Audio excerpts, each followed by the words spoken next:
தமிழ் சொந்தங்கள் அனைவருக்கும் அன்பு வணக்கங்கள்.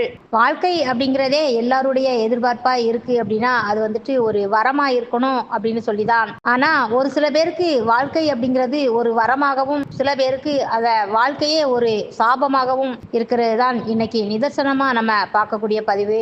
சரி, இத வந்துட்டு வரமா எப்படி மாற்ற முடியும் அப்படிங்கிறது தான் நமக்கு தெரிஞ்ச வகையில பார்க்க போகிறோம். ஒரு சில பொருட்கள் வந்துட்டு நம்ம வீட்டில் இல்லாமல் இருந்தாலே அது வந்துட்டு ஒரு பெரிய வரமா இருக்கும். கள்ளி செடி, முள் செடி இந்த மாதிரியான செடிகள் எல்லாம் வீட்டில் வளர்க்கிறது அப்படிங்கிறது ஒரு நாகரிகமாக இந்த காலகட்டத்தில் கருதப்படுகின்றது.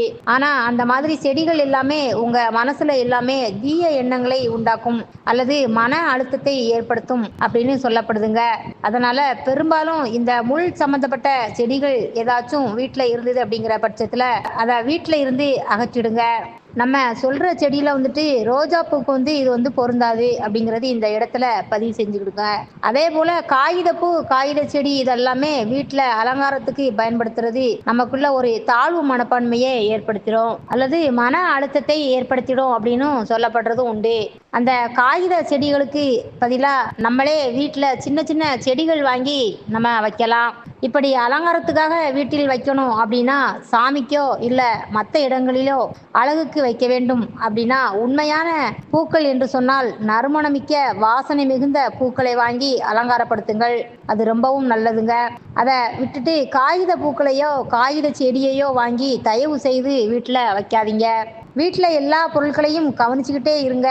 ஏதாவது ஒரு உடைந்த மர ஜாமான்கள் இருக்கு அல்லது உடைந்த பொருள் ஏதாவது இருக்கு அப்படின்னா முதல்ல அதை வீட்டில் இருந்து அப்புறப்படுத்துங்க. ஏன் அப்படின்னு பார்க்கும்போது நம்ம மனசுல வந்துட்டு எதிர்மறை எண்ணங்களை உருவாக்கிக்கிட்டே இருக்கும். ஒரு பொருள் நல்லா இருக்கு அப்படின்னு பார்க்குறோம்னா அந்த பொருளை பார்க்கும்போது நமக்கு மனதிற்குள் ஒரு ஆனந்தம் இயல்பாகவே ஏற்படும். அதனால நம்ம வந்து எப்போதுமே சந்தோஷமாகவே இருப்போம். அதே ஒரு உடைந்த பொருள் இருக்கு அப்படின்னா அதை நம்ம பார்க்கும்போது நம்ம மனசுல ஒரு குறை ஒன்று இருந்துகிட்டே இருக்குங்க. அப்படி அந்த குறை உணர்வு இருக்கும் பொழுது எதிர்மறை எண்ணங்கள் உருவாகுவதை யாராலும் நம்மை கட்டுப்படுத்தவே முடியாதுங்க. அதனால வந்துட்டு ஏதாச்சும் வீட்டில் உடைந்த பொருட்கள் இருந்தது அப்படின்னா உடனே அப்புறப்படுத்துங்கள். சில பேருக்கு வந்துட்டு நாகரிகம் அப்படிங்கிற பெயரில் வீட்டுக்குள்ளேயே செருப்பு போட்டு நடக்கிறத நம்ம பார்த்திருப்போம். ஷூ போட்டும் நடப்பாங்க. அந்த காலணிகளை கொண்டு போய் நம்ம பெட்டுக்கு கீழே கொண்டு வைக்க கூடாதுங்க. அதனால வந்து கிருமி தொற்று வரும் என்று சொல்றது ஒரு பக்கம் இருந்தாலும் நம்ம மனசுல ஒரு நிம்மதி இல்லாமல் போயிடும் அப்படிங்கிறது தான் இதுல நம்ம சொல்ல வர்றது தான் உண்மை.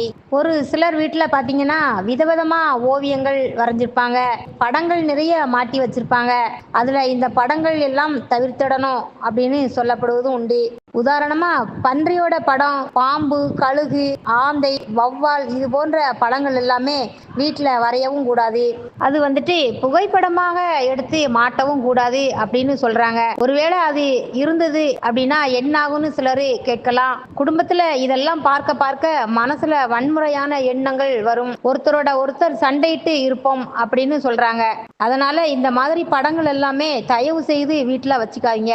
முன்னமே நாம சொன்னதுதான் உடைந்த பொருட்களை வீட்டுல வச்சுக்காதீங்க அப்படின்னு சொன்னதுதான். அதிலேயும் குறிப்பா கண்ணாடி உடைஞ்சிட்டு அப்படின்னா அபசகுணமா நினைக்கிற மனநிலை நமக்கு எப்பவுமே இருக்குங்க.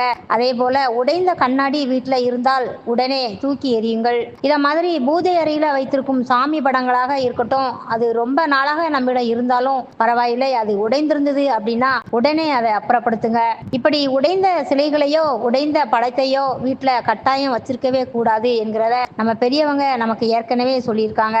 இப்படி அந்த உடைந்த பொருட்கள் நம்ம வீட்டுல இருக்கும்போது கட்டாயமா நம்ம மனதுல எதிர்மறை எண்ணங்கள் இருந்துகிட்டே இருக்கும். மேலும் நம்ம மனதில் இனம் புரியாத பயம் அப்படிங்கிறது இருந்துகிட்டே இருக்கும். இதனால நம்ம வந்துட்டு அடுத்த கட்டத்தை நோக்கி போகவே முடியாது அப்படின்னு சொல்லப்படுதுங்க. வீட்டுல வந்துட்டு இயற்கை புகைப்படங்கள் நிறைய மாட்டி வைக்கலாம். அதுல எந்த தப்புமே இல்லை. ஆனா கடலில் வந்து ஒரு கப்பல் முழுகிற மாதிரி படங்களோ இருக்கு அப்படின்னா அது எப்பவுமே மனசுல ஒரு எதிர்மறை சிந்தனைகளை உருவாக்கிக்கிட்டே இருக்கும். அதனால படங்களை தேர்வு செய்யும் போது கூட இந்த மாதிரியான மூழ்கிறது அல்லது உடைகிறது அல்லது யாரையாவது அழிக்கக்கூடிய பிம்பங்கள் இருந்தது காமிக்குது அப்படின்னா அதை எல்லாமே தவிர்த்திடுங்க. எப்போதுமே நம்ம வாங்கக்கூடிய புகைப்படங்கள் வந்துட்டு எதிர்மறை எண்ணங்களை உருவாக்கக்கூடியதாய் இருக்கக்கூடாதுங்க. நம்ம ஏன் இப்படி சொல்றோம் அப்படின்னா, ஒருத்தரை கொலை செய்கிற மாதிரி, பேய் பிசாசுகள் இந்த மாதிரியான உருவங்கள் அல்லது கடலில் கப்பல் மூழ்கிற மாதிரியான பிம்பங்கள், விலங்குகள் ஒன்றையொன்று வேட்டையாடுகின்ற உருவங்கள், இது எதையுமே நம்ம வீட்டுல வைக்காம இருக்கிறது ரொம்பவும் நல்லதுன்னு சொல்லப்படுறதுங்க. அதே போல சிங்கம், புலி, ஓநாய் இது போன்ற படங்களும் வீட்டுல வைக்கிறது தவிர்த்துக்கோங்க. இது எல்லாமே இல்லாம இருந்தாலே நம்ம மனசுல வந்துட்டு நேர்மறை எண்ணம் அப்படிங்கிறது உருவாகும். தினம் தினம் இயற்கையான செடிகளை நம்ம வீட்டுக்கு முன்னாடி வச்சு பார்க்கும்போதோ, அந்த அழகான பூக்களை பூக்கும் போதோ நம்ம மனசுக்குள்ளே நம்மளே அறியாமல சந்தோஷத்தை உருவாக்கிக்குவோம். சந்தோஷங்கள் என்பது நம்ம மனதில் உருவாக்கி கொண்டோமானாலே நம்ம உடம்புக்கும் எந்த பிரச்சனையும் வராது. அதே போல நம்ம குடும்பத்திலையும் எந்த பிரச்சனையும் வராது. முடிஞ்ச அளவுக்கு வீட்டை சுற்றி ரொம்ப பசுமையா வச்சுக்கிறது தான் முயற்சி பண்ணுங்க. இதையெல்லாம் நம்ம கடைபிடித்து வந்தோமானால் நம்ம வீடு எப்போதுமே ஆனந்தமாக ஒரு வீடாகவே இருக்குங்க. மேலும் தகவலுக்கு எங்க சேனலை மறக்காம சப்ஸ்கிரைப் பண்ணுங்க. நன்றி.